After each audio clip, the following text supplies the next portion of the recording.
Lorsqu'on est dans la zone des pages de notre tableau de bord, on peut constater qu'à proximité, à côté de politique de confidentialité, on voit une petite note qui nous indique qu'il s'agit de la page de politique de confidentialité.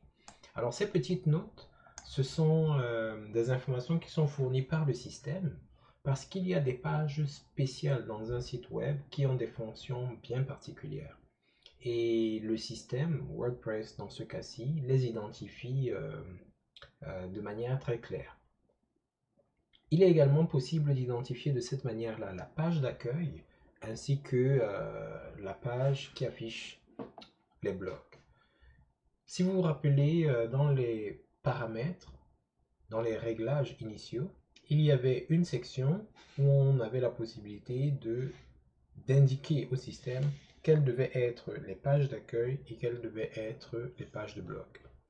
Pour regarder à quoi correspond notre site web pour le moment, on peut passer on peut passer le pointeur de notre souris au-dessus du titre de notre site, en haut à gauche, puis sélectionner aller sur le site web. Ça veut dire que si notre site web était publié, voici comment est-ce qu'il se présenterait pour le moment.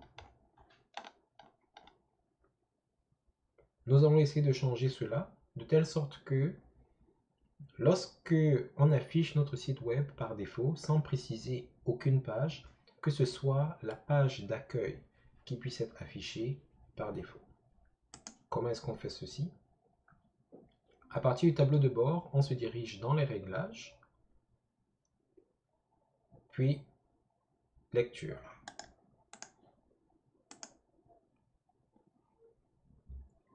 Alors pour le moment, la page d'accueil affiche les derniers articles. C'est la raison pour laquelle quand on affiche notre page d'accueil, il nous dit rien n'a été trouvé parce qu'il essaye d'afficher les derniers articles de blog de notre système.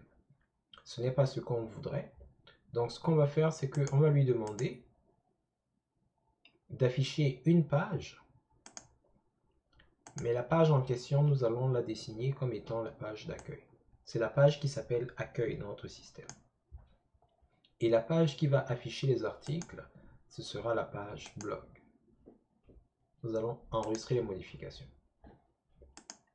N'oublions pas que la page d'accueil du site, c'est celle qui s'affiche lorsqu'on entre juste l'adresse du site web. L'adresse de notre site web pour le moment, c'est blogitératif.tst. Donc lorsqu'on affiche cette page-là, ce qui apparaît, c'est notre page d'accueil. Maintenant que nous avons effectué ces modifications, rechargeons notre page. Et on peut voir que c'est la page d'accueil qui apparaît. Alors cette page est vide pour le moment. C'est pour ça que absolument rien n'apparaît. Mais c'est correct. On aurait pu tester ça en désignant par exemple la page au sujet comme étant page d'accueil. En d'autres termes, si maintenant on valide, si maintenant on rafraîchit notre page, c'est la page au sujet qui devrait apparaître. Essayons. En d'autres termes, si nous laissons notre site web tel quel, avec ces réglages ici, chaque fois que quelqu'un va atterrir sur notre site web, la page par défaut qu'il va voir, ce sera la page au sujet de. Mais ce n'est pas ce qui nous intéresse. Donc nous allons revenir ici à accueil, bien que accueil pour le moment soit vide. Nous rafraîchissons.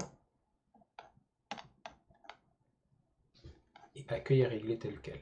Maintenant, si nous revenons dans la liste des pages et que nous rafraîchissons, nous allons constater que WordPress a indiqué de manière claire le statut, la catégorie de ces pages-là. Accueil est donc notre page d'accueil, blog sera notre page de blog. Alors ici, ça peut sembler un peu troublant en ce sens que on a donné des noms très significatifs à nos pages, des noms qui se rapprochent de leur fonction. Alors il écrit ici accueil, page d'accueil, politique de confidentialité, page de politique de confidentialité. Mais ce que vous devez comprendre, c'est que les titres des pages auraient pu être n'importe quoi. Donc au lieu d'appeler ma page accueil, j'aurais pu l'appeler admin J'aurais pu l'appeler microcasque, j'aurais pu l'appeler Vénus ou Saturne. Ça, c'est le nom de la page. Mais maintenant, le nom de la page n'indique pas nécessairement la fonction que cette page va occuper.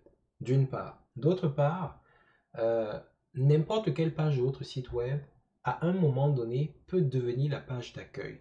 La page d'accueil étant la page sur laquelle les gens vont atterrir s'ils tapent juste l'adresse de votre site web. Donc vous pouvez avoir 15 pages sur votre site web et décider à un moment donné, peut-être en raison d'une promotion ou en raison d'une communication particulière, qu'une de vos sous-pages devienne page principale ou encore page d'accueil.